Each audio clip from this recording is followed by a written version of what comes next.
They say into your early life, romance can. At the beginning of this year, I went to IFFR, the International Film Festival Rotterdam in the Netherlands, which is one of my favorite festivals I ever got to visit. I'll also be making a vlog type video about my time and experience there. This video, on the other hand, is going to be about the films I got to see. I was there for 2 weeks and I saw a lot of films, some good, some not so good, and some hidden gems. Little Women is a film directed by Greta Gerwig. It is the 7th film adaptation of a book by the same name by Louisa May Alcott. This was my first time seeing a Little Women film adaptation. I had no idea about the story or the characters before watching it, so I came in completely blind. I had nothing to compare it to, so this will be an objective opinion on the film as its own entity. I liked Greta's previous film, although not as much as everyone else did. I liked that the movie was personal to her, and I think it played into her making a competent and entertaining film. Although I had a serious problem with the casting of Timothée Chalamet in the film, but nevertheless I did enjoy it. Little Women fits in nicely with her previous film, depicting the lives of young women on the verge of adulthood, but this time she opted for a period piece. It gave her the opportunity to play with more tools as a director. As she said in some interviews, the book was a big part of her life, so directing this movie didn't feel out of place for her. She managed to gather an impressive cast, which was pretty great to see together at once. Saoirse Ronan was the highlight of the film for me. She commanded attention each time she was on the screen. Her character was the most interesting out of the bunch, and she delivered the goods. Again, I had the problems with the casting of Timothée Chalamet. As of now, he doesn't seem to be a great chameleon when it comes to parts he plays. I didn't find him convincing as a heartthrob in Lady Bird, and in this film he just seems out of his element. I think his performance depends on the director he's working with, and I am not satisfied with the roles Greta has been giving him. At this point, it just seems like she's putting him in films just because of his popularity. I liked the locations in the film, which really sold the movie as a period piece, as well as the costumes for which the film got an Oscar. Now, the story of the film is touching, but I feel like it is directed towards a younger and more impressionable audience, especially young women and teenage girls. Not to say that it won't have much to offer to other people, but the script and some scenes in the film really made me think like I wasn't the target audience they intended. I can definitely see the impact this film can have on a younger audience, and for that it was perfect. It was just a little too melodramatic for my taste. It was a very by-the-numbers movie which made me wish for more. Even though this was my first encounter with the story, I could predict every step of the road. We observed the women in 2 periods of their lives, and the changes in their appearance were almost unrecognizable. Florence Pugh, for example, is one of the younger sisters, but she looks a lot older than Saoirse Ronan, who is supposed to be the older sister. Watching Florence act like a child while looking like an adult was cringy to say the least. Later in the film, when she's playing the older version of her character, she fit the role more adequately. So yeah, I think Greta should focus more on casting of her films, maybe have a helping hand when it comes to choosing the right actors for the right roles. I get that it is her second movie, and selling a period film is harder, so I understand having popular young actors on her team was a good strategic decision.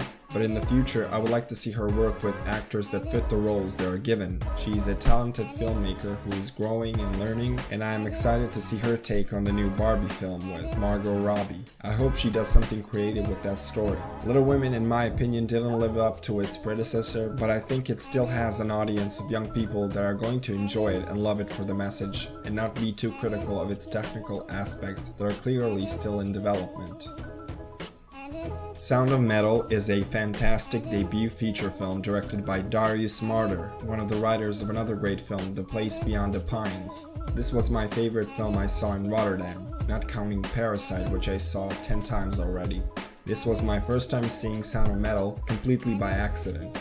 It was recommended to me by someone I met at the festival who had very nice things to say about it. Somehow I didn't even catch it on the program, but luckily I got a ticket to the film and I didn't regret it one bit. Sound of Metal is a drama starring Riz Ahmed in what I consider a career-defining role. He plays a drummer who loses his hearing and whose life takes a complete turn. The way Riz Ahmed plays this man is so mesmerizing. Throughout the entire film, he's required to portray such complex emotions with his face. He gives this man such authenticity.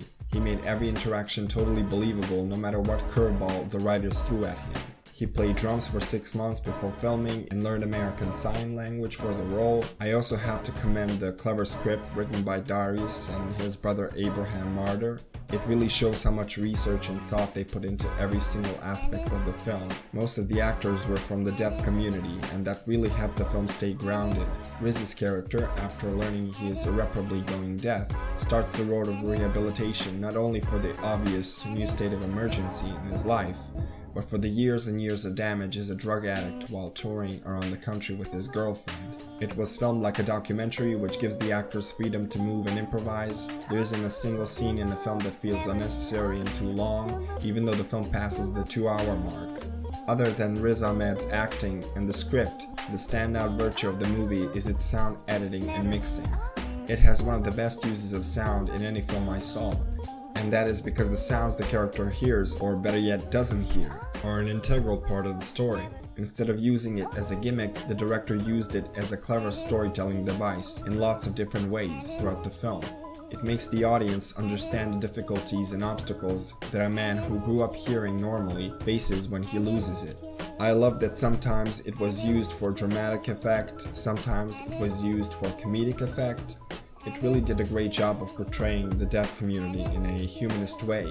It gave them a voice which is very much silenced, even in films that touch on a similar topic. I was pleasantly surprised to discover the film wasn't going to be an entirely depressing experience.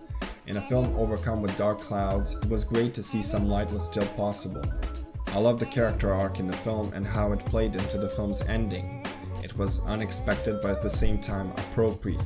I think this film is something I could recommend to mostly anyone. People who love dramas and character studies are for sure going to appreciate it because of its uniqueness, and if that doesn't seem appealing, I still recommend you see it for Riz Ahmed's Oscar-worthy performance.